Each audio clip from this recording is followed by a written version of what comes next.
Hello, dreamers, and welcome back to this newest episode of Killafornia Dreaming. This is a third part of our series on the rise and fall of Theranos and its founder and former CEO, Elizabeth Holmes. I want to thank you for listening to and enjoying this podcast. It is an independent one-woman production, and there are a number of ways that you can help support this show. You can leave a rating and a review on Apple Podcasts or any platform that you listen to the show on. That helps give the show more visibility and helps new listeners find us. I saw an article recently that said last year in 2021, not only were there not very many new groundbreaking newsworthy podcasts, the market is actually oversaturated and it's causing listenership to drop across the board. But to Killafornia Dreaming, it doesn't affect us too much because we are and always have been ad-free, so there's no revenue to be lost in regards to that. But also because I do have a very loyal listener base that don't seem to be going anywhere, so it doesn't worry me. But I would still like a couple of people here and there to be able to find us, and your reviews help that. And if you would like to go above and beyond and have a couple of dollars each month to spare, you can support the show on Patreon. You'll gain access to dozens of full-length exclusive bonuses, and you'll be helping to keep the lights on, as well as the puppies' bellies full of treats. The show relies 100% on your donations, which are greatly appreciated. And if Patreon is not your thing and you'd still like to help, you can do so through PayPal using the email killaforniapod@gmail.com. And also, I would like you to stay tuned for a promo from the Meteoric podcast that will play at the end of this episode. The sources for this episode include the book Bad Blood by John Carreyrou, as well as articles online that will be credited as needed in the show, as well as in the show notes, where you can find links to everything. All right, let's get back to this multi-part series of Killafornia Dreaming, the tale of a girl boss and the Silicon Valley of lies.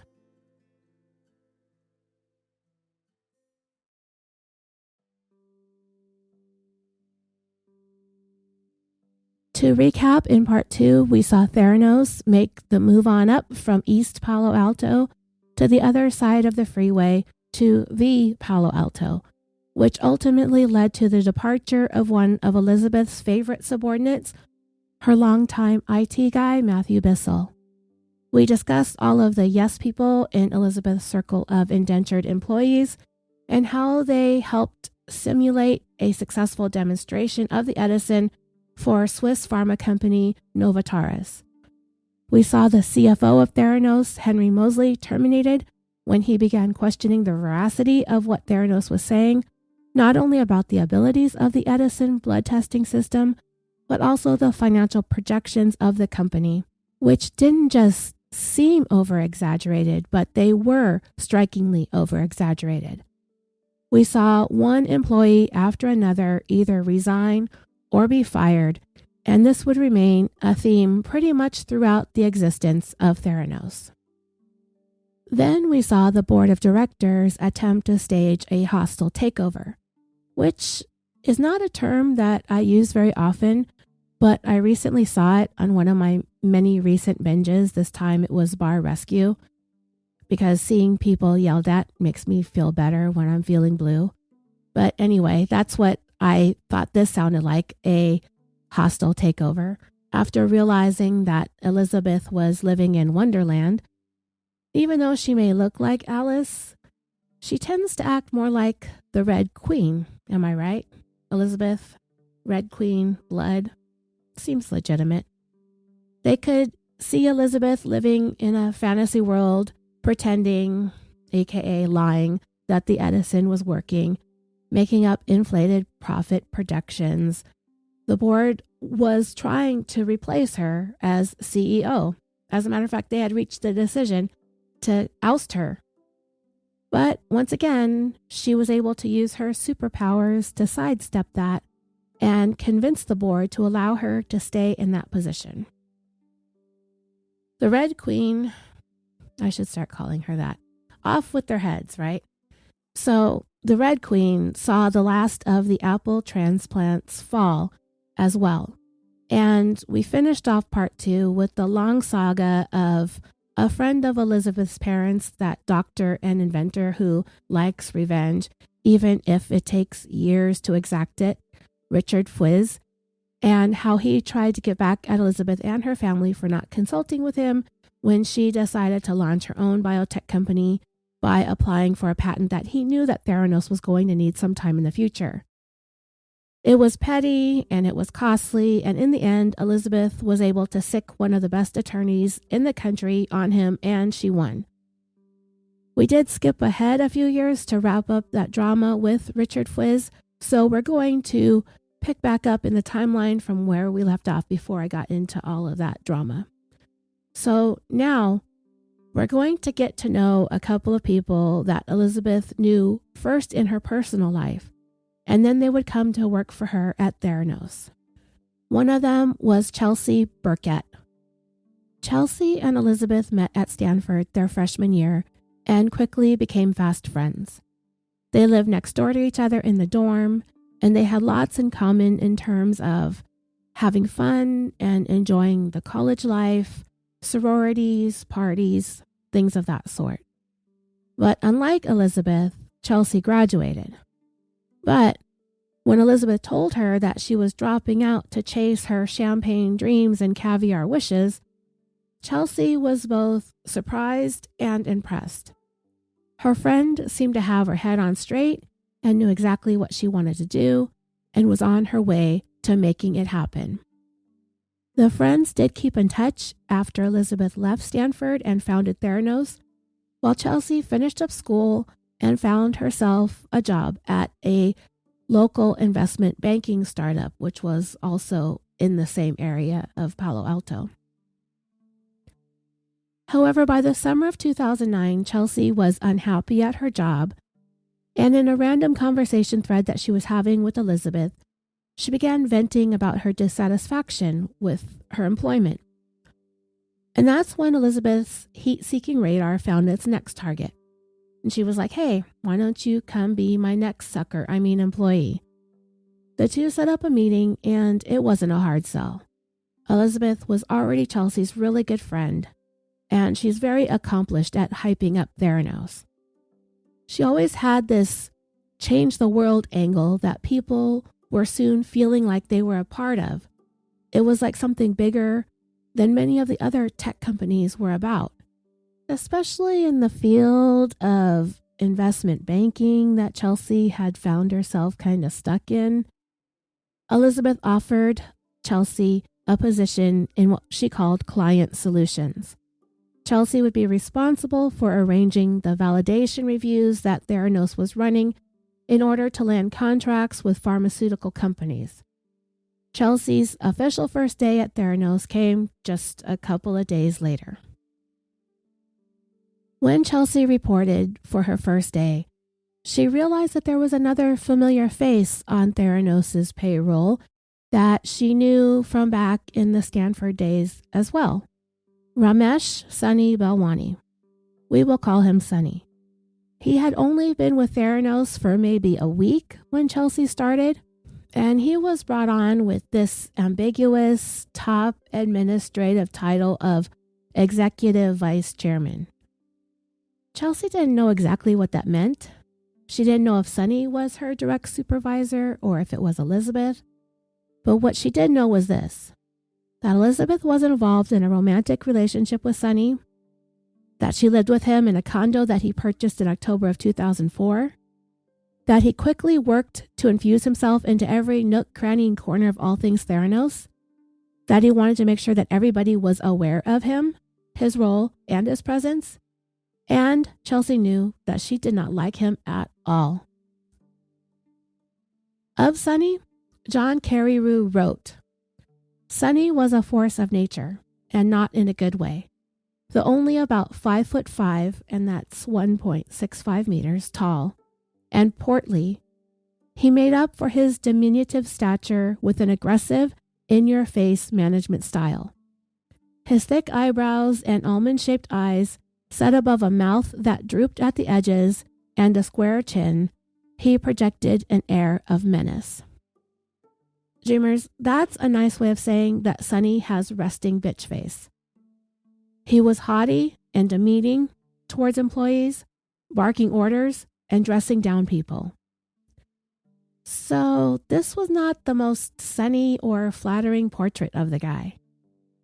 But he was filthy rich, so there's that. Sonny did make an effort to be as nice as he could pretend to be to Chelsea because she was Elizabeth's good friend from back during the 5 minutes that she attended Stanford. But he really wasn't winning her over. The truth was Chelsea was thinking what probably lots of us might be thinking when we first got a glimpse of Sonny and learned of his role in Elizabeth's life. What the hell does she see in this guy? He's almost 20 years older than her, and as stated in Carrie Rue's book, he's, quote, lacking in the most basic grace and manners, unquote. While there are no specifics listed as to what is meant by that, my immediate thoughts were he's always the first one to grab up the coffee and all the best donuts and pastries at all the corporate meetings, that he probably talks with his mouth full of food while crumbs tumble down his chin and end up tangled in his gold chain and chest hair sprouting out of his way too unbuttoned poofy dress shirt, followed by a series of loud belches. But that's just what I picture as somebody who's lacking grace and manners. It does kind of perplex me as to what Elizabeth actually saw in Sonny. I mean, everything that she does have an agenda. So when I wonder why this beautiful, statuesque woman would be interested in a much older, pudgy little dude, we would generally think that it had to be for his money. But she grew her own wealth and success. Perhaps she admired him as a success in his own right within the Silicon Valley as a software engineer and a self-made millionaire. I briefly discussed Sonny in part 1 of the series and how he met Elizabeth and how he became wealthy. After working for the better part of 10 years as a software engineer for both Microsoft and Lotus, with a partner he launched CommerceBid, an online buying and selling company.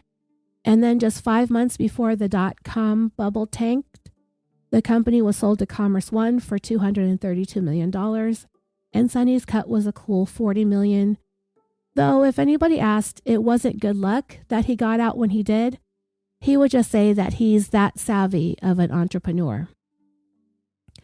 While Elizabeth did meet Sonny when she was 18, it isn't really known for sure when their romantic relationship started, but it is generally believed that it was sometime after she dropped out of Stanford, perhaps during the process of starting up Theranos.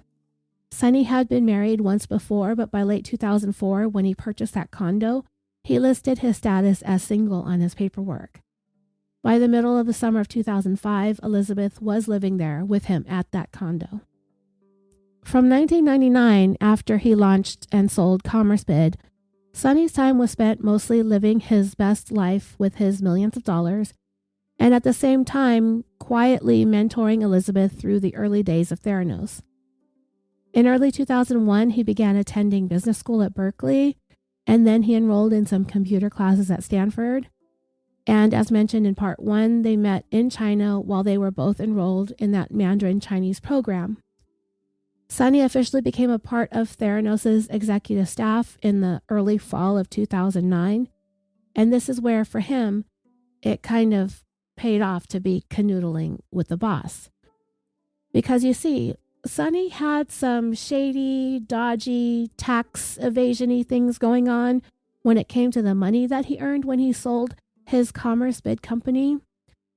In order to avoid paying an exorbitant amount of taxes when he earned that $40 million, he hired a firm that was willing to help him with some creative accounting. And what they did was they set up an investment that was essentially a tax shelter. And this officially listed the investment as a manufactured loss of $41 million, and it enabled Sonny to not be liable for any of the taxes due on his $40 million in earnings. He ended up getting dinged by the IRS a couple of years later and was made to pay back the millions of dollars that he would have owed, which was, by then, back taxes with all the penalties and fees. But he also ended up filing a lawsuit against the accounting firm that cooked up this scheme for him, claiming ignorance, blaming the firm for leading him down this dodgy path. The suit was settled out of court. I would imagine this sort of blemish would come up for anyone applying for a job at a multi-million-dollar Silicon Valley corporation and cause you to not get hired, unless you're in good with the boss. Another thing about Sonny is that he was flashy to a point that it was tacky. When I read some of the details in Carrie Rue's book, I was kind of embarrassed for him. He didn't drive only one overcompensation car, he drove two. A black Porsche and a black Lamborghini with corny vanity plates that most probably wouldn't get if you were sitting behind this guy at a red light, unless he ordered customized license plate frames that explained what his vanity plates meant. And let me tell you how Carrie Rue described Sonny's fashion choices. The way Sonny dressed was also meant to telegraph affluence, though not necessarily taste. He wore white designer shirts with puffy sleeves, acid-washed jeans, and blue Gucci loafers. Okay, dreamers, I Googled blue Gucci loafers, and I'm not impressed at all. In fact, I clicked out of Google pretty much offended by the whole experience. His shirt's 3 top buttons were always undone, causing his chest hair to spill out and revealing a thin gold chain around his neck. A pungent scent of cologne emanated from him at all times. Let's pause so we can all collectively throw up in our mouths a little bit right now. Combined with the flashy cars, the overall impression was of somebody heading out to a nightclub rather than the office. So Elizabeth saw value in Sonny's background as a software engineer, and he would be able to contribute in that aspect to Theranos, allegedly. He had told employees shortly after he started that he, quote, wrote more than 1 million lines of code. For everybody listening to this horse pucky, the statement elicited strong feelings of wanting to eye roll, but everyone managed to stifle the urge. What are lines of code? Well, according to PCMag.com, they are the instructions a programmer writes when creating a program. Lines of code are the source code of the program, and one line may generate one machine instruction or several depending on the programming language. Fortunately for us, Carrie Rue did the math. He wrote that while Sonny was an employee at Microsoft, teams of software engineers wrote the code for the Windows operating system at a rate of about 1,000 lines per year. Even if Sonny was writing 20 times that rate, it would take him 50 years to write 1 million lines of code. So here we see, at least on this level, where Sonny and Elizabeth connect, in their ability to inflate the truth effortlessly in a room full of people. As long as the audience is a room full of people who don't know any better or who don't ask questions. If I was listening to Sonny say that he had written 1 million lines of code, the statement would have gone right over my head. If I was listening to Elizabeth say the Edison could perform 300 different types of diagnostic tests from a single drop of blood, I'd think to myself, hey, that's pretty cool. From the whole song and dance that she put on for the layperson, like most of her investors were, it would look and sound pretty impressive. Sonny Balwani was pompous and pretentious, and he was also very condescending and treated everybody as though they were inferior to him. But there were times when certain people would show up at Theranos where Sonny would mysteriously vanish, particularly when it came to people who were on the board of directors. I suspect that this wasn't as big of a mystery as it sounds, but this is only my opinion. but I think it's because Sunny's management style wasn't going to fly with those guys. The people on the board are responsible for representing the shareholders of the company. They were all investors in Theranos. They oversee Theranos operations. They create the governing documents. They set company policies. They hire and manage the executive employees, and this would include Sunny Balwani. They are essentially his boss. The board of directors have the overall responsibility for the company's activities, but they do not participate in the day-to-day operations and decision-making. So Sunny, on the regular, would go around like a chubby little chihuahua yipping and yapping orders and demands at everybody. But once a board member would show up, his boss, he was nowhere to be found. And he probably didn't want his style of management to be challenged by any of the members of the board, but he also didn't want to have to put on a fake show and pretend to be nice and supportive towards the employees in front of them either. The overall impression that I got of Sunny is that he's pretty much shoulder to shoulder with Elizabeth, except he was more like her enforcer. The employees knew he was the boss of the company as a whole, but some of them believed that Elizabeth was minimizing Sunny's role when it came to the board of directors. Employees also suspected that Elizabeth was not being forthcoming regarding the nature of her personal relationship with Sunny to the board. Engineer Tony Nugent knew that Sunny was her boyfriend before he joined Theranos.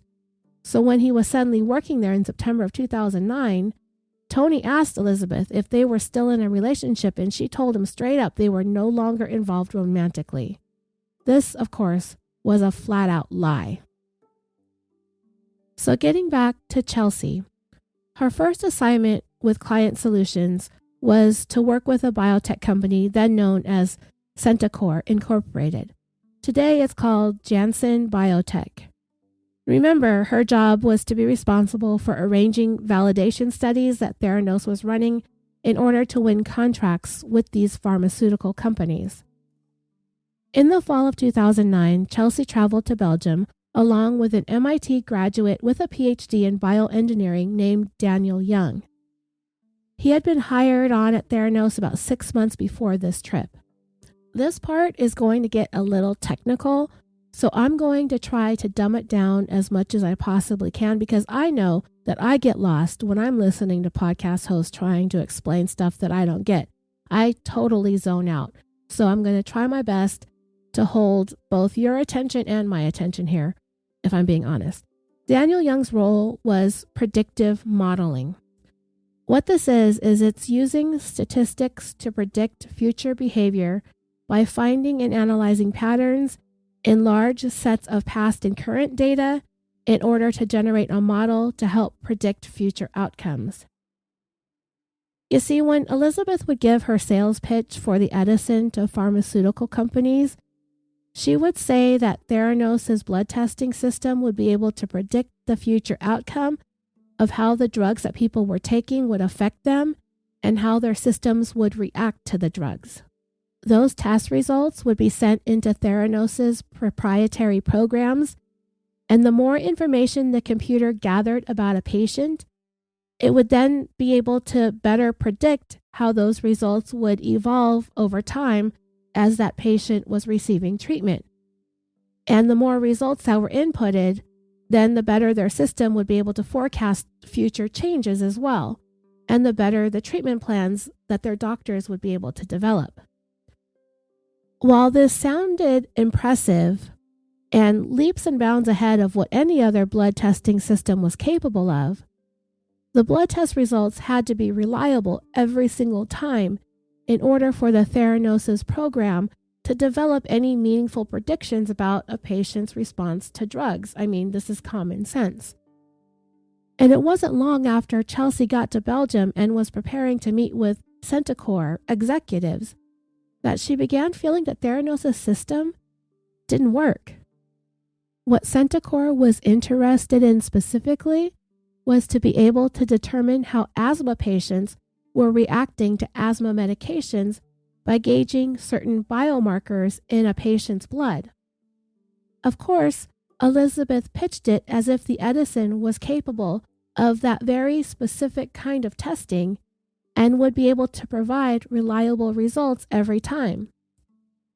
But Chelsea could see that the machine was full of bugs, and it more often than not experienced numerous failures with the mechanics of the thing.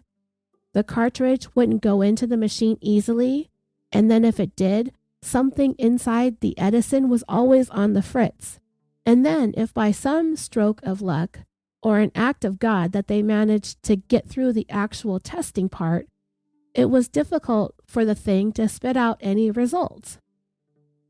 Sonny attributed the output failures to a poor connection to the Theranos wireless servers, which may have been the case some of the time.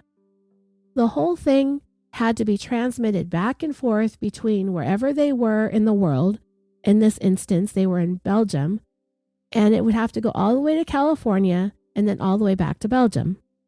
And the results that would be sent had to be received to a cell phone. And if they were getting bad service, it would fail. This was 2009 and Wi-Fi was already a common thing, but okay, I get it. These things happen. It's glitchy, whatever. But Theranos' problems went beyond moving around the room and asking, "Can you hear me now?" And their problems go back to Elizabeth's insistence on a single nanotainer droplet of blood. I'll share with you how Carreyrou explained it in his book. He wrote, "Nearly all blood tests require a certain amount of dilution to lower the concentration of substances in the blood that can wreak havoc on the test. In the case of chemiluminescent immunoassays, which is a class of testing that the Edison performs, diluting the blood was necessary to filter out its light-absorbing pigments that could interfere with the emission of the light signal. The amount of dilution that the Theranos system required was greater than usual because of the small size of the blood samples that Elizabeth was insisting upon. For the reader to have enough liquid to work with, the volume of the samples had to be increased significantly. The only way to do that was to dilute the blood more. That, in turn, made the light signal weaker and harder to measure precisely. Put simply, some dilution was good, but too much dilution was bad." My takeaway from all of that is that blood is pretty thick and very dark, and in order to run tests using light, it had to be diluted in order for the thickness and the pigment of the blood to be thinner. But in order for Theranos to run its test with these tiny itty-bitty little blood samples, they had to dilute it more than would actually work for the testing. They wouldn't be able to get precise results because the sample was so diluted. It was useless. So there was one interesting thing that I did not know, and I was kind of surprised to learn when I read it, was that the Edison needed to be situated within a certain environmental temperature in order to work properly. And I'm not talking about a range of temperatures like when we did our series on Patreon about the Fire and Wine series, when we talked about wine cellars and how wine has to be kept in a certain temperature range. I'm not talking about a range. I'm talking about a very specific ambient temperature of exactly 93.2 degrees Fahrenheit or 34 degrees Celsius. And that's a pretty warm temperature for this machine to be working properly in, right? So engineers installed a pair of small heaters inside the Edison in order to keep the temperature at that level during testing. But when they got to colder climates or inside certain hospitals that were too cold, these heaters were not powerful enough to maintain that temperature for the Edison to function properly. But Sonny opted to blame a poor wireless connection.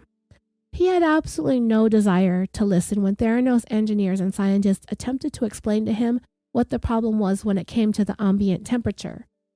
He didn't know, he didn't understand, he didn't even want to try. He had no background in any of this. Neither did Chelsea, but she attempted to understand why their demonstrations were failing, and she had developed a pretty good working relationship with the lead chemist, Gary Frenzel. So in talking to him, she was able to figure out that the problems were way more complicated than a poor connection. There was something important that Elizabeth did not share with Chelsea that might have been useful for her to know. That 2 years earlier, back in 2007, Elizabeth had reached an agreement with Pfizer to participate in a pilot program to use the Theranos blood testing system in Nashville. I talked about that back in part 1. By the time Chelsea had come on board and made her first trip to Belgium, Pfizer had already ended their relationship with Theranos because of the disappointing results of the study that they had conducted with the Edison. The thing was unable to produce reliable results, and it failed to provide them with any useful data that they were interested in using the blood testing system for, and Elizabeth tried sending a comprehensive report to Pfizer explaining all the problems away, but all the report did was really verify that Pfizer was doing the right thing by cutting off ties with Theranos. Elizabeth had admitted to the inconsistencies, as well as the very same issues that Chelsea and Daniel had had in Belgium: mechanical fails, wireless connectivity issues, etc. But according to Carreyrou, in her report to Pfizer, Elizabeth blamed dense foliage, metal roofs, and a poor signal quality due to their remote location. Okay, so it's those damn trees and bushes' fault, right? As ridiculous of an excuse as that may be, it actually sounds exactly like something that would come from the mouth of a millennial college dropout. Dense foliage. For crying out loud. And speaking of Pfizer, it did come out at trial in September of 2021, according to the Mercury News, that back in 2010, after Pfizer had pulled out of working with Theranos, that Theranos was utilizing Pfizer's logo and making the claim that the pharmaceutical company had validated their blood testing systems. Former Pfizer scientist Shane Weber testified at trial that he personally dismissed the technology back in 2008 and that he was unaware that anybody had authorized the use of their logo by Theranos. His final report included the fact that he had even spoken directly to Elizabeth when he made his decision in a conference call where he described her as giving him oblique, deflective, or evasive, non-informative answers to technical questions. In addition to that, Shane Weber's report read, Theranos unconvincingly argues the case for having accomplished tasks of interest to Pfizer and that the 9 conclusions in their summary document are not believable based on the information provided. So yeah, that's pretty damning. Weber made the recommendation that Pfizer no longer invest any more money or resources into Theranos unless Pfizer's needs changed or Theranos' technology improved.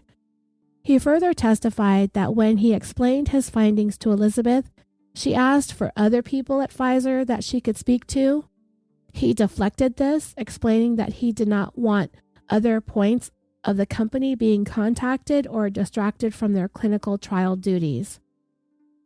I think that that's a polite way of saying Elizabeth wanted to go around him so she could try to smooth talk other people who are less impervious to her charms than he was.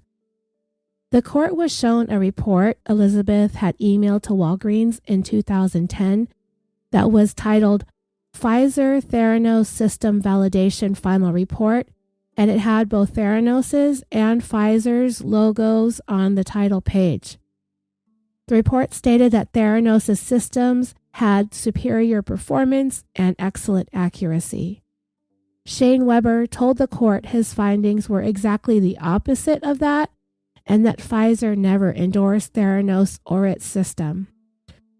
So not only is Theranos perpetuating more lies here, they are also potentially damaging the reputation of other companies by claiming that their faulty technology had been validated by these gigantic, reputable pharmaceutical companies.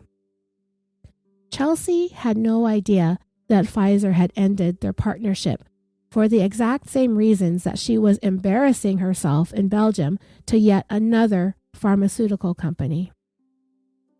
By the time Chelsea got back from her 3-week business trip to Belgium, Elizabeth and Sunny had moved on to a different endeavor, someplace new in the world: Mexico. The World Health Organization declared the H1N1 influenza virus a pandemic in 2009, and it's commonly referred to as the swine flu. The virus was first reported in the United States with 2 children that were infected in March of 2009, but it had been infecting people as early as January of 2009 in Mexico, with patient 0 being in Veracruz. Within days of Mexico City reporting that they had an outbreak on March 18th of 2009, they went into a lockdown. Ultimately, the pandemic lasted from January of 2009 through August of 2010. While there were less than 500,000 laboratory-confirmed cases of this strain of flu, it is suspected that anywhere between 700 million and 1.4 billion were infected. There were 18,449 confirmed deaths reported to the World Health Organization, with estimated deaths being around 284,000. Elizabeth saw the swine flu as a golden opportunity to try and capitalize, to show off the Edison during times of a worldwide pandemic. Get them while everyone is desperate, weak, and vulnerable, and in a panic, I guess was her train of thought. The person who came up with the idea was the CSO, an executive position I was today years old when I learned of. This is Chief Scientific Officer. He's a gentleman by the name of Seth Michelson. He used to work for NASA, his expertise being in the field of biomathematics, which is using math to understand biological phenomena. Seth explained to Elizabeth that mathematical models could be adapted in order to forecast where the influenza would spread next. They would have to have Theranos blood testing systems in place in order to be able to test those who were most recently infected, and then take those blood test results and input that data into the math model. In order to make that happen, they needed to get the Edisons up and running in Mexico.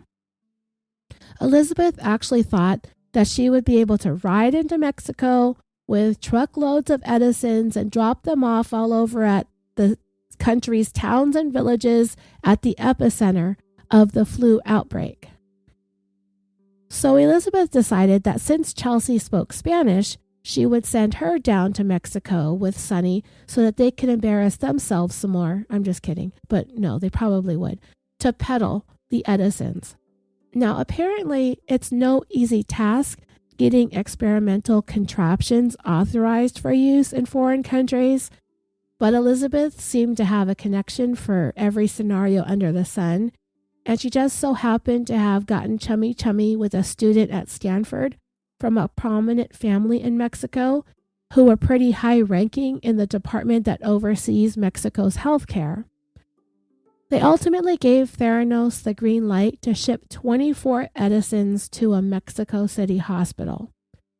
The neighborhood where this hospital was located had such a notoriously high crime rate that it was strongly suggested that Sunny and Chelsea be driven to and from the hospital so that they could be behind their security gates in the safety of a car. For several weeks, Chelsea was working inside a tiny room in the hospital where the Edisons were being stored.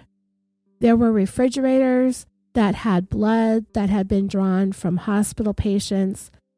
Chelsea was to heat this blood up to a temperature that was suitable for testing. She was to place the blood samples inside the cartridges, insert it into the Edison, and see if the blood samples tested positive for the swine flu. Now, dreamers, I don't think that I have to tell you how this can turn into a medical calamity. As usual, nothing went right. The Edison, more frequently than not, issued error messages on its screen. In addition to that, results that were being transmitted to Mexico from California were coming back negative when in fact the blood was positive for the flu. Then there were times that the Edison just did nothing. It just sat there like a heap of junk and did nothing. Sonny, his dumbass, continued to blame poor connectivity for the machine, flubbing up all the testing and the results and whatnot. At this point, Chelsea was fed up and she was like, how is this happening? What am I doing here? Is this even a thing? We can imagine the embarrassment she was having to face. And Elizabeth seemed perfectly content not having to be on the front lines of this humiliation of having to see these Edisons failing over and over and over again. She would sit back in her office and just come up with all of these fast-talking excuses to try and keep the deals from sinking. It's how she won over Walgreens. It was mostly based on Walgreens' fear of losing out Theranos' groundbreaking technology, alleged groundbreaking technology, to CVS, their biggest and closest competitors. And we will get into Walgreens before this episode is over. So, dreamers, here we are in 2022, going into year 3 of the COVID-19 pandemic. How do we test for the virus? We all know this. We've all had these things shoved up our nose. Cotton swabs.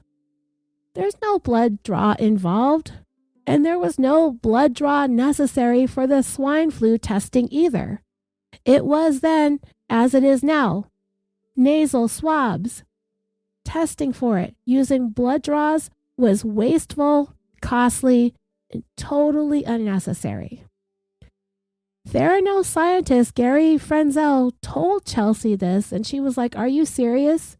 So we didn't need to do any of this. She'd been sitting in a tiny room in a hospital in Mexico, warming up blood, running it through useless machines in order to see if these people were infected with the swine flu when all they needed to do was shove a Q-tip up their noses. When she talked to Elizabeth about this, she did what she always did and blew her off, telling Chelsea that everybody's a complainer. Back at Theranos headquarters, Elizabeth was spreading the word that the deal was in the works to send 400 Edisons to Mexico. At the time, the company was running out of money, and the deal was going to bring about a much-needed infusion of cash that Theranos desperately needed at the time. By 2010, they had already spent a total of $47 million that had been raised in 3 rounds of investor funding, $32 million of which had come about as a direct result of fired Chief Financial Officer Henry Mosley's involvement.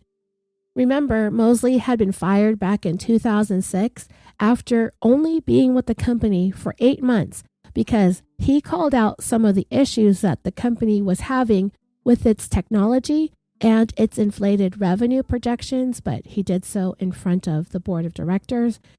But after it was found out that Mosley was viewing explicit materials on his work laptop, that became the official reason that he was terminated.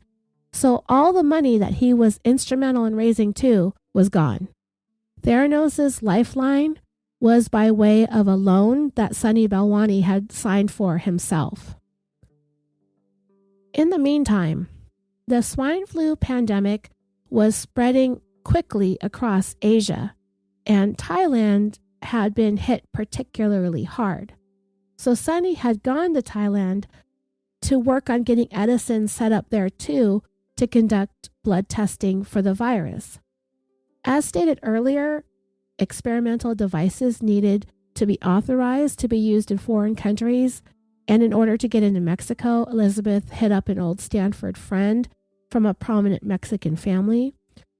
Well, it wasn't clear as to whether or not Theranos received authorization to bring Edisons into Thailand, and this ended up spawning some rumors that Sonny had some dubious connections that he was slipping money to in order to get his hands on some blood samples from individuals known to have the swine flu. Chelsea did not travel with them to Thailand, But one of her client solution associates unexpectedly resigned after returning from that trip. So Chelsea, along with several others, began to feel that their suspicions about Sunny were true. And if Sunny was in fact paying bribes overseas for infected blood samples, this was a felony criminal act in violation of the Foreign Corrupt Practices Act, which meant they could all go to prison. And all of this was happening only 3 months into Chelsea's time at Theranos. Of all the things that Chelsea found to be troubling at the company in the short time that she had been working there, the one thing at the top of her list, which worried her more than anything, was Sunny Balwani. He utilized a style of management meant to cause people to be afraid and intimidated by him. Now, it wasn't uncommon for people to get fired left and right from Theranos even before Sunny got there. Some have said that the turnover was unlike anything they'd ever seen before or since, especially when it came to the executive staff. But once Sunny began working there in the fall of 2009, he was the new enforcer, and he was the one in charge of firings. And it came with a new term for what I've been calling banished to the pit of former employees. They started calling it being disappeared. When somebody was suddenly gone, they would say, Sunny disappeared, so-and-so. Earlier I mentioned Seth Michelson. He was the one who brought it up to Elizabeth the possibility of using mathematical models to predict the spread of the swine flu, which inspired her to want to go to Mexico in the first place. He was also one who had a particularly contentious relationship with Sunny, especially because he was one of the very few who refused to take any shit from him. Seth was the head of the team of mathematicians. So for Christmas that year in 2010, he got everybody on his team some personalized polo shirts for his department that had the Theranos logo printed on it, as well as the name of their department within Theranos. He had worked in management previously, and it was one of a number of things that he liked to do in order to foster teamwork and cohesiveness amongst his department and his subordinates. These polo shirts infuriated Sunny. He insisted that this was something that Seth should have run past him first for approval, and that the fact that he did it made other department heads look as if they didn't care about their teams. Seth was a PhD in math, and he had worked for NASA, and he had been in management in charge of dozens of employees with budgets in the tens of millions of dollars. He wasn't going to let this little chihuahua come around barking at him about how to be a manager. The confrontation between them escalated into a very loud verbal argument, and after this argument, Seth felt that he was being targeted, attacked, and harassed incessantly by Sunny, and this in turn caused Seth to start looking for other work, which he did find for a genetic research company focused on cancer detection called Genomic Health. When Seth went to submit his letter of resignation to Elizabeth, giving his 2 weeks' notice, Sunny snatched the letter, looked at it, and then threw it back at Seth, shouting that he was refusing to accept his letter of resignation. Seth loudly schooled Sunny in American history and informed him that President Abraham Lincoln abolished slavery 150 years earlier. So yeah, Sunny immediately threw Seth out. He was able to come back several weeks later with the help of a Theranos attorney and a security guard in order to retrieve his belongings. Next up is Sunny Balwani versus Tony Nugent. Tony Nugent, if you remember, is the engineer who was credited with creating the first version of what was to be called the Edison. It had the glue robot inside and everything, if you remember that from part 1. Tony had his big blow up with Sunny next, and it was over the amount of pressure that Sunny was insisting that Tony place on one of his younger engineers working in his department which ultimately led to this guy experiencing some kind of nervous breakdown. Tony spoke to Sonny about the kinds of pressure that was being placed on his engineers. Things quickly escalated into a loud verbal altercation between Sonny and Tony, to a point where Sonny appeared as though he was going to explode from the fury that he was experiencing. He screamed that he was working at Theranos for free and that everybody there should be thanking him for being so generous with his time, and that he had enough money to take care of his entire family for the next 7 generations and he did not need to be there. Sonny was apparently nose to nose with Tony when he yelled this. Tony yelled back that he has no money, but he also did not need to be there at Theranos either. Elizabeth ended up intervening and managed to shut down the fight. While standard operating procedures would see Tony Nugent be the next employee to be disappeared, he wasn't. Somehow, he managed to survive to live another day at Theranos. Meanwhile, Chelsea had grown to really despise Sonny. She just flat out hated him, to a point where she actually went to Elizabeth to share her grievances. But Elizabeth was completely unaffected by what Chelsea was saying. It was clear that Elizabeth and Sonny were solidly in each other's corner.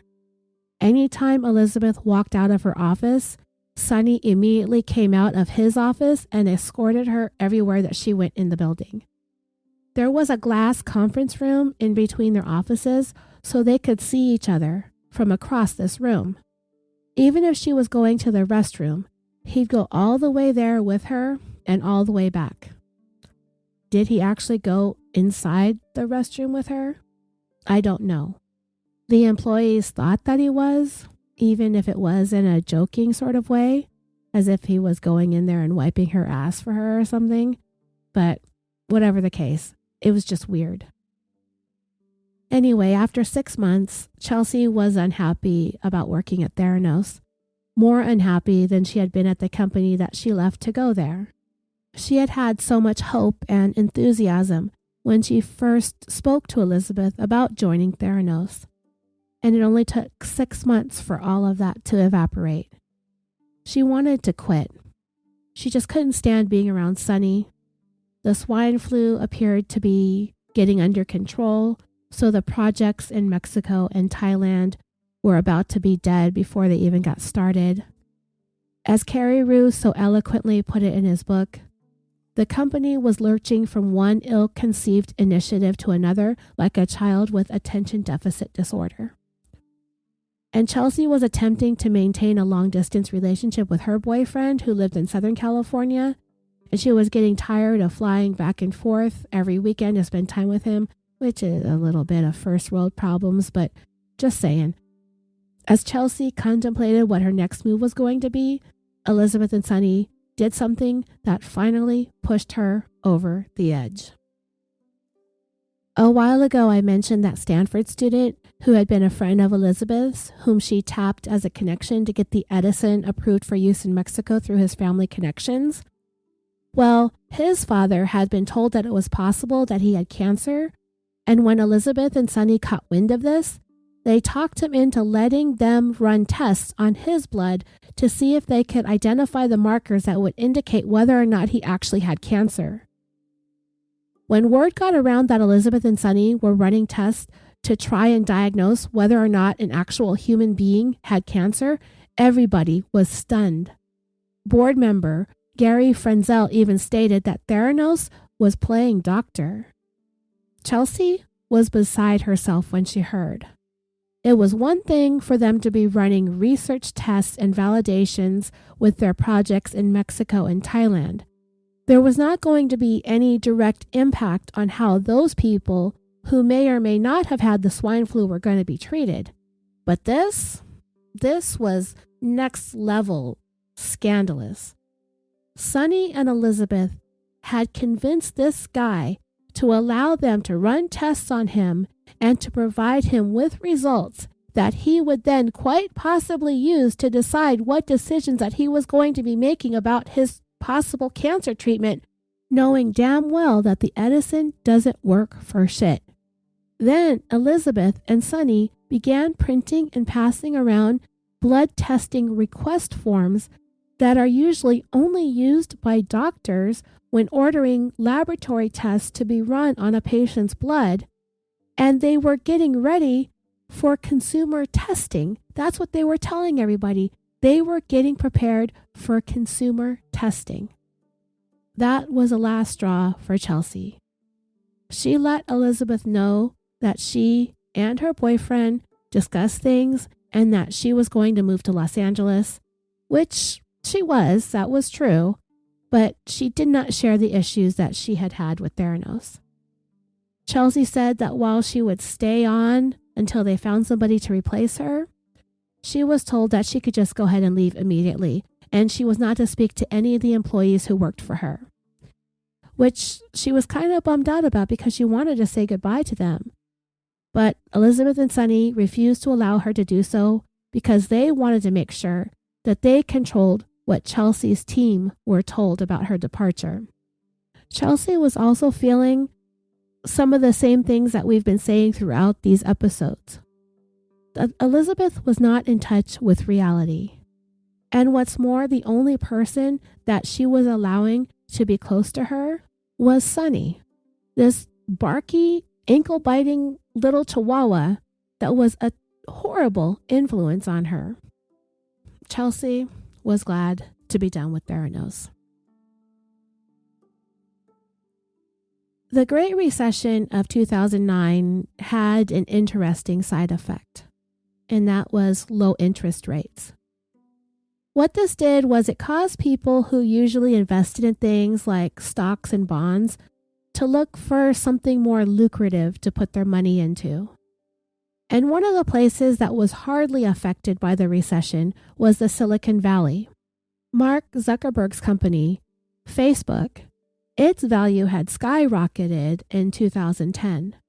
The iPhone versus the Android war was raging, and popular mobile apps and games were all the rage. Uber was launched in 2010.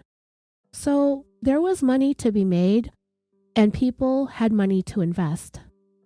East Coast money that usually got invested in the stock market was making its way to California, and they were following in the footsteps of older executives from already established businesses that were looking toward the Silicon Valley for opportunity in an economy that was beaten down by the recession.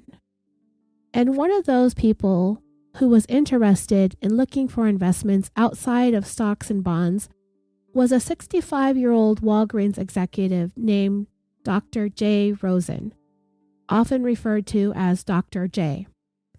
He was part of what is known as the company's innovation team, meaning that he was responsible for seeking out ways to reinvigorate Walgreens, which had been around for more than a century by 2010. It all started with a simple email that had been sent to Walgreens from Theranos regarding their blood testing systems, that they were creating a compact device capable of conducting any blood test from a finger prick-sized droplet of blood, that this testing took place in real time, and that it cost as much as 50% less than traditional blood testings. Within a couple of months, Elizabeth and Sonny were meeting with Walgreens executives at their corporate headquarters located in Deerfield, Illinois. Dr. J, who was based in Philadelphia, flew in for the presentation, and right away, he saw the value in the technology that Theranos had developed or was allegedly developing.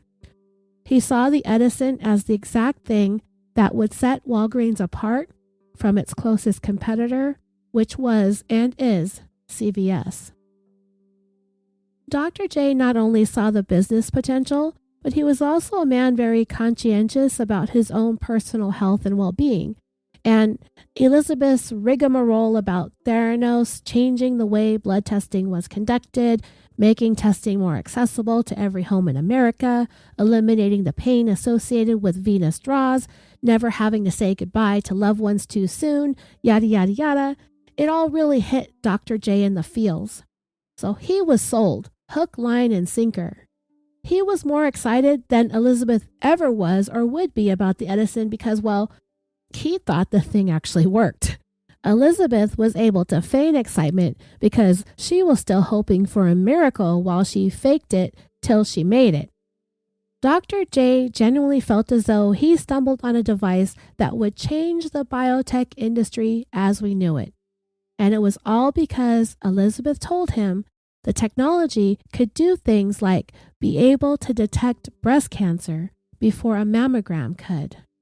This guy was just over the moon for this device, just in love with it and Elizabeth.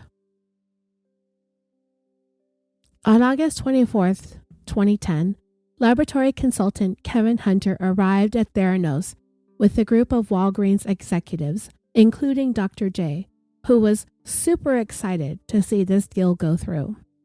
This was for a meeting scheduled to take place over the course of 2 days. It was Kevin's job to assess the possible partnership with Theranos that Walgreens was trying to work out.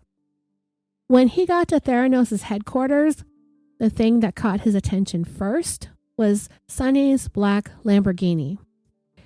He kind of got the feeling that it was strategically placed in a conspicuous spot in order to impress everybody from Walgreens. The fact that Kevin Hunter even thought that leads me to believe right away that he is not going to be swayed by fast talk, blinkless blue eyes, or any other superficial fluff. They all gathered in that glass conference room that's situated between Elizabeth's and Sonny's offices. By the time this meeting was taking place, an agreement had already been reached for Theranos to run a pilot program that involved having anywhere between 30 and 90 Edisons inside Walgreens within a year. Customers would be able to go to Walgreens and get fingerprint blood tests done, with the results of those blood tests coming back to them in under 60 minutes. An initial contract had already been agreed upon and signed, where Walgreens was to pre-order approximately $50 million in testing cartridges, in addition to loaning Theranos another $25 million. If the pilot program was a success, the plan was to eventually have Edisons in Walgreens across the country. The agreement between Theranos and Walgreens happened faster than deals usually happen in situations like this. It was because Dr. J was so enthusiastic about the program that he wanted it done ASAP. So he arranged to meet directly with the CFO of Walgreens in order to get him on board immediately. About 30 minutes after the meeting began, kind of an odd thing happened. And it was something else that consultant Kevin Hunter found a little bit unsettling. He needed to use the restroom, and when he brought it up, he noticed a visible change in Sonny's demeanor. Sonny then went on to explain that it's company policy to protect the integrity of their security and property, that anybody who stepped outside the conference room would have to be accompanied by either himself or Elizabeth, so they walked to the restroom together. Sonny waited in the hallway, and then they walked back to the meeting together. It was the kind of paranoia that seemed a bit excessive. Kevin had not seen anything like it with any other company prior to this. However, as Kevin made his way back from the restroom to the conference room, he kind of glanced around a little bit to see if he spotted any indication of where the laboratory might be, but he didn't see anything of the sort. He wanted to see the lab. After all, that's what he was there for. He was a laboratory consultant. Sonny and Elizabeth explained that the lab was on a different level of the building, at which point Kevin told them that he would be interested in seeing it. They'd be there for 2 days, so he was kind of expecting to. Elizabeth told him that they would visit the lab if time allowed. Walgreens had been told that Theranos had a fully staffed and equipped laboratory, and it also included a list of nearly 200 tests that they claimed the Edison was capable of running. And speaking of, as many as 100 of those tests that Theranos claimed that the Edison could perform could not be performed using the testing technique that the Edison was built to conduct. You heard that right. 100 of those tests required testing that was beyond the abilities of the Edison. And as far as the lab was concerned, the truth was that the laboratory was not a full-blown laboratory, but rather it was one purely for research and development, where the chemical engineers were still in the research stages of putting this Edison together. We know that that thing isn't even close to being ready to being out there in the public wreaking havoc, but that's a quote-unquote trade secret, right? We know damn well that that is what Elizabeth and Sonny are working so hard to try and hide from everybody. About 6 or 7 hours into this meeting, Elizabeth invited everyone to dinner at a nearby restaurant. As they were getting ready to leave the conference room, Kevin Hunter requested to see the laboratory for a second time. Elizabeth then discreetly signaled to Dr. J that she wanted to speak to him privately. When she was finished, Dr. J came and told Kevin that they would not be visiting the lab. Elizabeth did not want to show it to them. To divert everybody from the topic of the lab, Sonny invited everybody into his office. He showed them a place where he slept. There were pillows and a sleeping bag. He had some clean clothes hanging up, and in his bathroom, he had a shower. This, he bragged, was how dedicated he was to working at Theranos, that he was there practically day and night, around the clock. Things continued to get weird as they got to the restaurant, and I will share with you what Carreyrou wrote of the experience in his book. As they headed out to eat, Sonny and Elizabeth made them leave at staggered intervals. They did not want anyone to arrive at the restaurant at the same time on the grounds that it risked attracting notice. They also instructed Kevin Hunter and his colleagues to not use names. When Kevin got to the restaurant, a little sushi place on El Camino Real called Fuki Sushi, the hostess took him to a private room in the back with sliding doors where Elizabeth was waiting. The cloak and dagger theatrics struck Kevin as silly. It was 4 p.m. and the restaurant was empty. There was no one to conceal their presence from. What's more, if there was anything likely to draw attention, it was Sonny's Lamborghini in the parking lot. All of this stuff was causing Kevin to become skeptical and apprehensive about Theranos. He could tell that Elizabeth's deep voice was most likely a put-on. He could see that she was attempting to not only dress like Steve Jobs, but the way she drank green veggie shakes all day was reminiscent of Steve's strict fruit and vegetable diet. However, when questions were asked about the things that differentiated one blood testing type to another, Elizabeth clearly had no understanding of the processes at all, and he found that to be utterly baffling. And there were 2 things that he wanted to see which Theranos refused to show him: the laboratory and a live run on a test for vitamin D. He intended to have his blood and Dr. J's blood tested on the Edison and to get a copy of Theranos' results. Then he was going to take it to the medical center located on the Stanford campus and have their blood tested there to see if the results matched up. He even had an appointment at Stanford, and they were there waiting on them to run the comparison tests, and he had made the request 2 weeks before the scheduled meeting with Theranos, but Elizabeth told him that just wasn't enough time for her to make those arrangements. And on top of all of this, Hunter did not like Sonny at all. I mean, seriously, nobody liked Sonny. I don't even think Elizabeth liked the guy. He came off as an egotistical, contemptuous snob. Anyway, when the Walgreens executive suggested that they intended to bring in their own IT staff when getting ready to launch the Edisons in their stores, Sonny just blew off the idea and said something to the effect that when it comes to both IT and attorneys, the standard is to avoid them as much as possible. To Kevin, this whole deal with Theranos sounded like big trouble. Dr. J could not be convinced, though. It was clear that he was quite enamored with both Elizabeth and the whole idea of being so closely connected to the Silicon Valley. It was as if he was starstruck. The following day, Walgreens Chief Financial Officer Wade Micklin had arrived to get in on day 2 of the meeting. He was the one who directly worked out the deal for the pilot program with Elizabeth, and he too was an Elizabeth superfan. He was also the one that Elizabeth had gifted that American flag to which she claimed had flown over an Afghanistan battlefield, complete with a personalized message from Elizabeth to Walgreens. Now, I can't recall if I listened to some podcasts or not, and if this was found to be untrue, but I searched online and in Elizabeth's deposition transcripts and in court testimony if she had ever admitted that it was not true about this flag, but I couldn't find anything, so I don't know. I tend to doubt that flag ever flew over a battlefield, but I'm sure that doesn't surprise you that I think that, and I'm fairly certain that many of you, if not all of you, doubt it as well. Kevin Hunter felt that the whole incident was just bizarre, and he wasn't even sure what the hell he was doing there.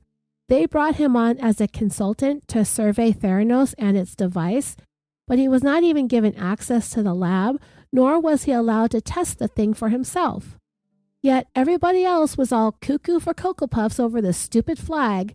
Dr. J and Wade thought this meeting was such a vibe, and Kevin could only sit by and shake his head and wonder what the hell everybody at Walgreens was thinking. The following month, in September of 2010, Walgreens and Sunny and Elizabeth had another meeting. This time it was at their headquarters back in Illinois. And to me, it's so cringe that I'm just going to tell you what Carreyrou wrote about this meeting in his book. He said, "The mood was festive. Red balloons with the Walgreens logo floated above a table laden with hors d'oeuvres. Wade Micklin and Dr. J were unveiling Project Beta, the code name for the Theranos pilot, to senior Walgreens executives. Standing in front of a slide titled Disrupting the Lab Industry, projected on a big screen, one of the Walgreens executives was singing along to Imagine. To celebrate the alliance, the innovation team had come up with the idea of adapting the lyrics to the John Lennon song and using it as the partnership's anthem. When the awkward karaoke act was over, Elizabeth and Sunny encouraged the Walgreens executives to get their blood tested. They had brought along several black and white machines to the meeting. The Walgreens executives lined up to get their fingers pricked behind Kermit Crawford, the president of the pharmacy business at Walgreens, and Colin Watts, the head of the innovation team. Kevin Hunter managed to dodge the cringe fest. However, by then he was a full-time Walgreens consultant. He got word that some of the executives did have their blood tested by the Edison, and so this was his chance to see if the thing actually lived up to all the hype. He made a mental note of it to touch base with Elizabeth regarding the test results the next time that he got in touch with her. In his final report on their 2-day meeting the previous month, he had indicated that he suspected Theranos was exaggerating the capabilities of the Edison cartridges and readers, and that he didn't think that they were as far along as they were indicating that they were, technologically or scientifically. He suggested that Walgreens send in a consultant to oversee the implementation of the pilot program directly at Theranos. Yeah, he wanted somebody there in their building. Sunny and Elizabeth were like, yeah, no. They flat out refused.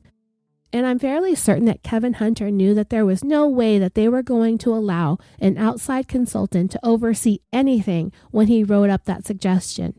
But he probably figured that he needed to, if nothing else, to cover his own ass if and when this all went south. Who are we kidding? When all of this went south, because he knew it was no good. A couple of days later, Kevin was on a conference call that included Elizabeth and Dr. J, and he took that opportunity to ask about the blood tests that were conducted on the executives at that last meeting in Illinois. Elizabeth, always at the ready to duck and dodge, said that the results can only be given to a physician. And Kevin was like, Dr. J isn't just a nickname. He's actually a doctor, even though he still makes that same corny joke that he used to be a basketball player. Elizabeth said that Sonny would get back to him in a few days in a private conversation. And yeah, no, it didn't happen. A month later, Theranos had still not given the blood test results to Dr. J. Then Theranos made a change that was going to affect the way that their lab testing procedures would be regulated by the government, and Kevin Hunter saw this move as nothing less than shady. Let me try to explain, and hopefully it's easy to follow along here. Again, I'm going to try to make it as simple as possible so I don't lose any of us, myself included. Okay, so at first Theranos said that their blood testing system was such that it qualified to be exempt from a 1988 federal law that laboratories were under the authority of. It's called the Clinical Laboratory Improvement Amendments. When blood tests were exempt, it usually meant that they were for basic testings that were approved to be used in-home by the FDA. But now, Walgreens was being told that the testing procedures that were going to be given in their stores were labeled laboratory developed. And the difference was significant to those who know better. Laboratory developed testing sort of falls in this undefined area between which department regulates it, as there is another regulating body called the Centers for Medicare and Medicaid Services, or CMS for short, in addition to the FDA. With Theranos now calling their testing systems laboratory developed, it fell into this uncertain zone between the CMS and the FDA. The CMS is responsible for regulating clinical labs, while the FDA was responsible for regulating the equipment that the labs purchased.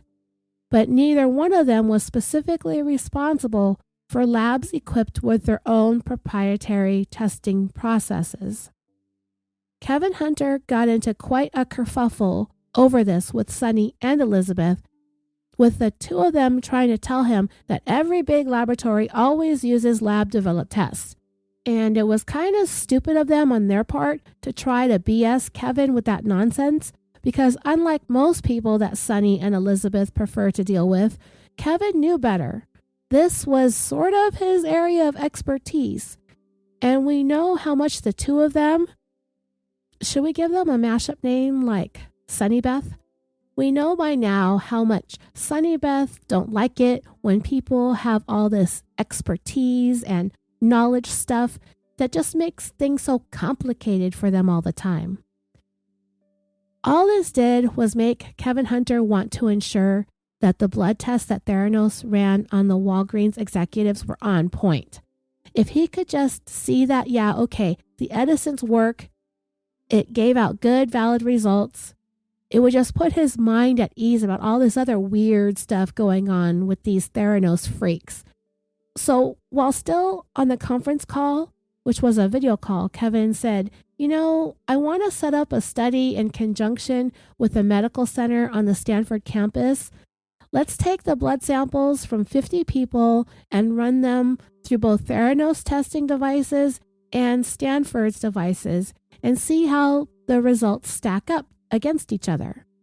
When he made the suggestion, he could see that Elizabeth had a sudden shift in her demeanor, and she quickly shot down his idea and moved on to other topics.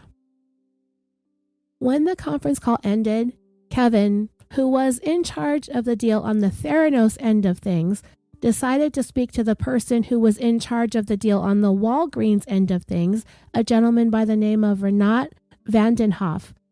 Kevin expressed his misgivings about the whole deal, and he ticked off all the things that made him suspicious. Elizabeth's refusing everything that Kevin had requested or suggested, refusing to let him see the Theranos lab, refusing to allow him to send someone to oversee things at Theranos, and now refusing to allow him to run a study to compare test results. Theranos had even had the audacity to draw the blood of their top executives and have yet to provide any of them with any results. Renat looked almost as distressed as Elizabeth does when somebody wants to use the bathroom at Theranos. He didn't even want to go there, explaining that if they didn't jump on this now, then CVS was going to. And CVS was Walgreens' biggest competitor. It was then and still is today. Even though Walgreens has more brick and mortar stores out there, CVS makes more money. At the time that all of this was happening with Theranos, CVS was making a third more in revenues than Walgreens. So Renat just didn't think that Kevin understood how important a deal like this was because he wasn't grasping the competitiveness of the business. And it was this fear of losing out to CVS that Elizabeth and Sonny seemed to be keenly aware of and masterfully played into it. It didn't matter what Elizabeth deflected or refused to do.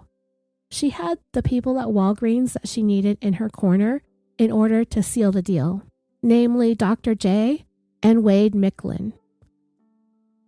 Next, Kevin said to Renat, "Let me look inside one of the Edisons."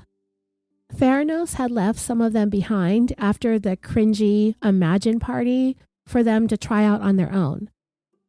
They left some random quote-unquote flu susceptibility test for them to use, but it was a test that Kevin had never really seen any other lab use, so there was no way that he would be able to do any side-by-side comparisons with it, something that he was sure that Elizabeth had done on purpose. And then when Kevin took a closer look at this flu susceptibility kit, the expiration date had already passed. Figures. Renat was adamant there was no way that he could allow Kevin to pry open one of the Edisons. They had agreed in writing and had been warned repeatedly to not mess with the Edison. Even if Kevin wanted to sneak a peek inside, the panels of the Edison were lined with tamper-evident tape. So there was no way around it, unless they wanted to risk getting the pants suit off of them by Theranos, which we know Elizabeth loved slapping people and companies with lawsuits left and right. Finally, Kevin was down to one last idea. One last resort to try to get through to Renat, to try to get him to listen to his concerns about Theranos. Kevin just was a guy that wasn't going to politely stand down every time Elizabeth or Sonny threw up some sort of deflection or roadblock to getting the answers that he wanted. Each time that Kevin was told no, he kept coming back for more. So Kevin said to Renat, "Look, there are two things that Theranos has been saying over and over again as evidence that their blood testing systems have been tested and validated thoroughly. One is that from 2003 through 2010, 10 of the top pharmaceutical companies in the world have validated their technology. And the other is that Dr. J has received a validation of the Edison from the medical school at Johns Hopkins University." Kevin told Renat that he was going to make a few phone calls to see if anybody was willing to admit that they actually validated the Edison. And while he was doing that, he wanted Renat to let him see the Johns Hopkins review. Kevin called around to the companies that Elizabeth had stated had tested and validated the Edison, but nobody would or could confirm that.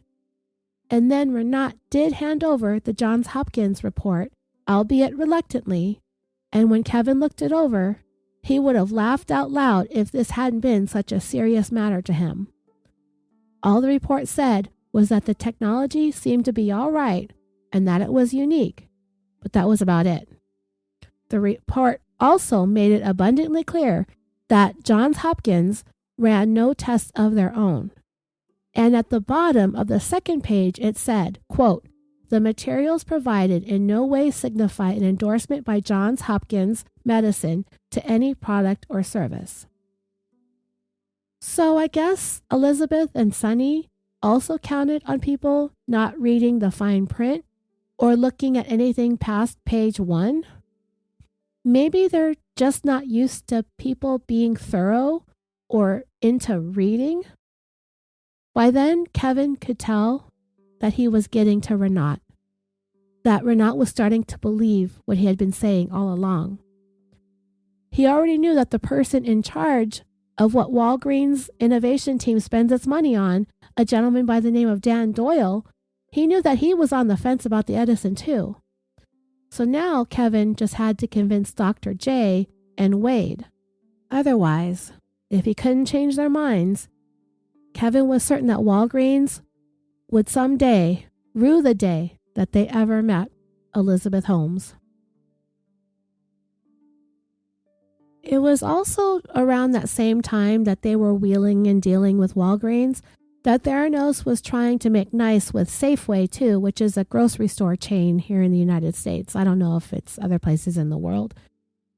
The CEO, Steve Bird, had been seen coming and going from Theranos as their headquarters was only about a 40-minute drive on the other side of the bay in Pleasanton, California. During the first part of his time with Safeway, Steve Bird was primarily focused on the grocery side of things, but eventually he turned his focus onto healthcare. And a large part of that had to do with the fact that there was a large amount of money that Safeway was paying out in terms of their own employees' healthcare coverage, and that had skyrocketed. So he became interested in, at first, Safeway employees' health and wellness, as well as his own. And then this spilled over into what he envisioned for what they would offer in their stores. Steve had invited Elizabeth to their headquarters so that she could introduce himself along with the other company VIPs to the Edison. They listened and they were very interested in what she had to say about wanting to develop a blood testing system without having to draw vials of blood, wanting to eliminate large needles, while developing the technology to be compact, convenient, more cost-effective, with results that would come back within an hour. She brought one of the Edisons with her to show off, and one of the executives there was Safeway Vice President Laurie Renda, who was particularly moved by what Elizabeth was saying because it just so happened that Laurie's husband had been in a long battle with cancer, and because he had been given so many venous blood draws that they were actually causing his veins to collapse. And the idea of those same blood tests being run with only a finger prick sounded exactly like what cancer patients like him needed for this whole process to be that much easier on them who were already struggling with so much. And with that and Steve's interest in wellness, it seemed like the Edison was everything that Safeway needed to help its profit margins, which were hurting at the time. And just like that, Safeway and Theranos signed a deal which gave Theranos a $30 million loan, while Safeway poured millions more into making over their stores to implement the new wellness centers featuring the Edison. Customers could come, shop for their groceries, and get their blood tested all in one trip. Steve Bird was also fairly obviously taken with Elizabeth, as most men in this story seem to be, except for the ones who like to do things like ask questions and read fine print, things like that. Steve even brought Elizabeth a single white orchid on one of his visits, and on another visit, he had gifted her a scale model of a private jet, telling her that she was on her way to having her own real one someday. Yeah, so more major cringe here. So how did each company feel about the Edison being in the other stores? Well, Steve over at Safeway knew about Theranos' deal with Walgreens, and Walgreens came to find out about the deal Theranos had made subsequent to theirs with Safeway. And while neither one of them were too happy with it, Elizabeth managed to smooth things over by letting them know that the Edison would be exclusively in Walgreens drugstores only and exclusively in Safeway grocery stores only. And both companies were like, okay, fine. Better than missing out on the greatest invention since the Apple iPod. Or maybe the Microsoft Zune, perhaps? Meanwhile, back at Walgreens, Kevin got some bad news when he found out that Renaud was leaving the company at the end of 2010, having accepted a job offer that he couldn't refuse. So there went one of the people that Kevin had almost convinced that the whole Theranos thing was a terrible idea. Renaud was replaced with an executive named Trish Lipinski, and Kevin immediately went to her and voiced all of his concerns over the partnership with Theranos and said that he needed to kill the deal or else this was going to end up being a really bad look for Walgreens, a complete embarrassment. Kevin tried getting through to Dr. J, but it was useless. He was full on Team Elizabeth. In fact, when he found out that the CEO of Safeway gave Elizabeth a flower and a model private jet, he started insisting that they needed to start showering Elizabeth with gifts too. Dr. J wasn't even wondering anymore about the results from the blood test that they had taken at that Imagine party months earlier. Those were results that they were promised and never got. Dr. J just seemed willing to let that go without questioning it. And with CFO Wade Micklin in his corner, who, by the way, had 2 DUI arrests in the past year that had made headlines in the Chicago area, there was little that Kevin could do. He didn't feel like either one of them were the most competent people to be handling a deal of this magnitude, but yet, there they were. The only thing that Kevin could do at this point was to just keep asking challenging questions during their weekly conference calls that they had with Elizabeth and Sonny. But soon, that was in jeopardy because sometime in early 2011, Sunnybeth had had enough of Kevin giving them the third degree every time they got on the calls, so they told Trish Lipinski that they did not want Kevin involved in their conference calls or meetings any longer, citing his attempts to cause too much friction to a point that it was getting in the way of them being able to work together effectively. Trish had to tell Kevin that he could no longer join in on the conference calls or the meetings with Theranos, and that they really had no choice but to comply with what Sonny and Elizabeth wanted, or else they threatened to cut ties with Walgreens. Kevin tried to talk her into not bowing down to Queen Elizabeth and her village idiot. Walgreens was paying him and his company a lot of money to protect Walgreens' interests in this deal, so why would they want to do anything to prevent him from doing his job? In the end, Her Majesty got her way, and Kevin's involvement in the deal became quite limited from that point forward. A few months later, Kevin Hunter went and visited some obscure warehouse on the outskirts of Deerfield, Illinois. Inside, there was a full-size mock-up of an actual Walgreens store with the wellness center built in, featuring exactly where the Edison would be placed. It was very unsettling for him to see that this was no longer just a concept on paper.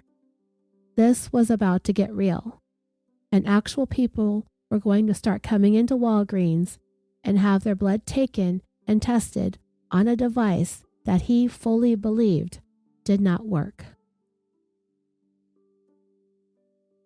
In the beginning, I referenced Elizabeth Holmes living in Wonderland. And you know, there is a quote from the movie that is looked upon as quite endearing.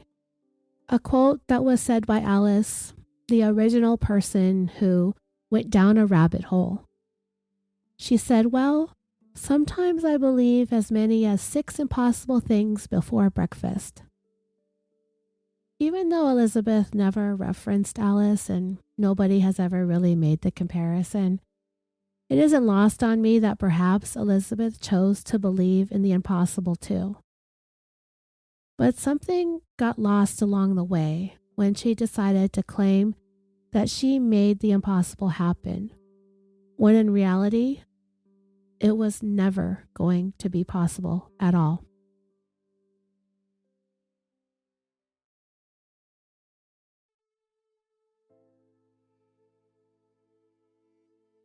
Okay, dreamers, we are going to end part 3 there. When we come back, we will get into the next phases of the Theranos deals with Walgreens and Safeway. And I think we're going to get into Theranos' alleged involvement with the United States military. Please don't forget to join the Facebook discussion group if you haven't already, and share your feedback and your comments. You can also follow us on Instagram and Twitter. Make sure you listen past the end of this episode for that promo from the Murderific podcast. I think that's all for this week. We will be back soon with the 4th installment of the series, A Girl Boss and the Silicon Valley of Lies. I want to thank you again for listening, and until next time, sweet dreams.